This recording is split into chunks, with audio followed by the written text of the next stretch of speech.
Jozalyn Sharp.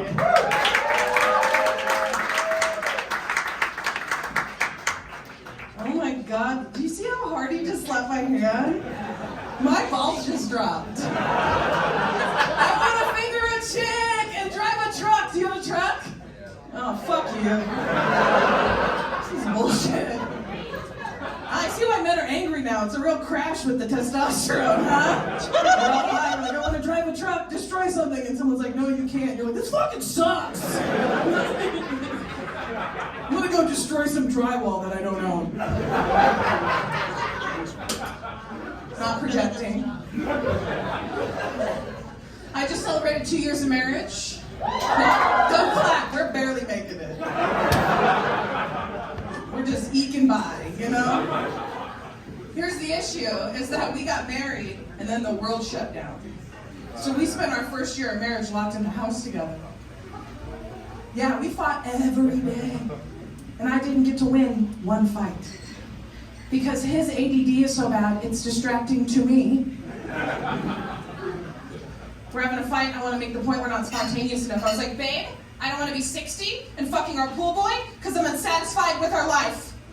That's when his ADD kicked in. He was like, you think we're going to have a pool?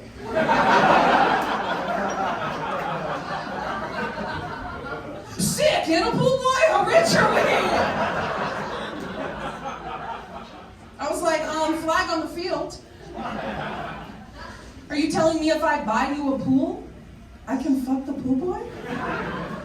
And he thinks for a second. He goes, well, is the pool in ground? I was really proud of him in that moment, you know? He wasn't gonna get swindled. I wasn't getting new dick for a kiddie pool, you know?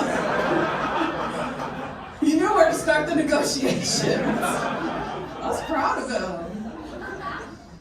And I have a trick, if you're struggling to be grateful for your partner, I have a trick. You think of the last 2 people you dated. First guy on my list took me to Panera Bread at night.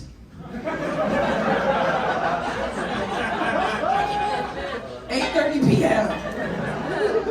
You think you're gonna get coochie at a restaurant where broccoli cheddar soup is an entree. Do I look like broccoli cheddar soup coochie to you? I mean, I'm not dessert cart coochie, but I'm at least dessert case coochie. Panera Bread at night. And then I can't stop thinking about this guy. He keeps popping into my head recently. I don't know what it is about heterosexual men, but in the middle of every blowjob, you guys decide to multitask. You start reaching around our backside, you know, looking for a hole. Like you're trying to plug your phone charger in the dark.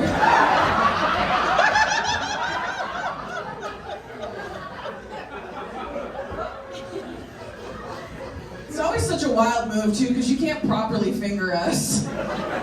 It's like you're just like taking our pulse through our grundle. That's all you're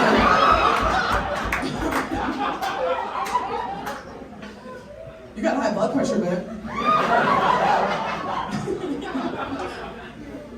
But I can't. Look at all the ladies laughing because they've had this experience. Because it's truly not fingering. It's cuticling at best.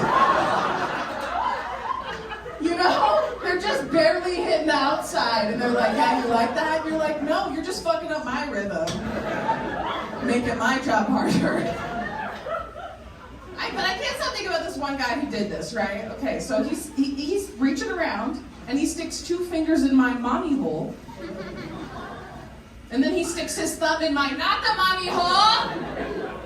And then he lifted me up in the air. Like I was a Brussels Griffon at the Westminster Dog Show.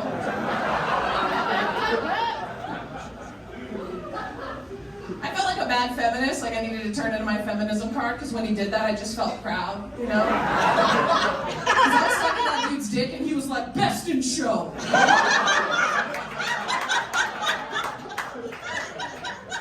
Some good women blowjob. You know? I took a victory lap around the apartment. I gotta get out of here. I'll leave you guys with this last little tidbit, this little story. I just want to say to any weirdos in the audience, I know that I talk about sex, and just because I'm a woman and I talk about sex doesn't mean you should stalk me. I get a lot of stalkers, that's fun. My most recent stalker was an 85-year-old retired Air Force pilot. Just so you know, I wasn't scared. you know? Because even if he was like, get over here, I could be like, no. And he'd be like, oh, you're quick. I like a fight. But he was creepy, freaked me out. He came to 14 shows in a row. By himself. And he would watch me. He would watch me from the back of the room, and he'd watch me talk to people. He'd watch me get in my car, and he'd watch me drive away. The 14th show, he's standing in line to come talk to me, and I start to panic, because I don't know what he's going to say, and I start to sweat in the crevice here. There is no practical reason for sweat here. Sir, this is caveman shit.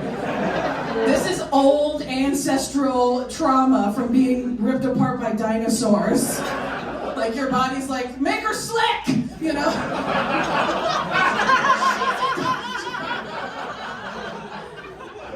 I can feel it, you know? And I'm panicking, and he gets to the front of the line. I could not have guessed what he was going to say. He goes, I'll pay you $75,000 to dominate me for 48 hours. I was like, 75 G's? Grandpa, I'll beat the fuck out of you for 75 G's. I hope Ethel brought a gurney and some Advil, because I weigh 280 and I've got a lot of range. I'm built like an Ohio State linebacker, okay? It's not going to be easy. But then I thought about it realistically. That's not what BDSM's about. It's not about violence, right? It's a power play. So how would I dominate an 85-year-old? Take his teeth and make him eat a bag of gummy bears? Turn off Final Jeopardy before they show the answer? If I really want to get kinky, I can make him change the time zone on an iPad. Thank you guys very much. I'm Jozalyn Sharp.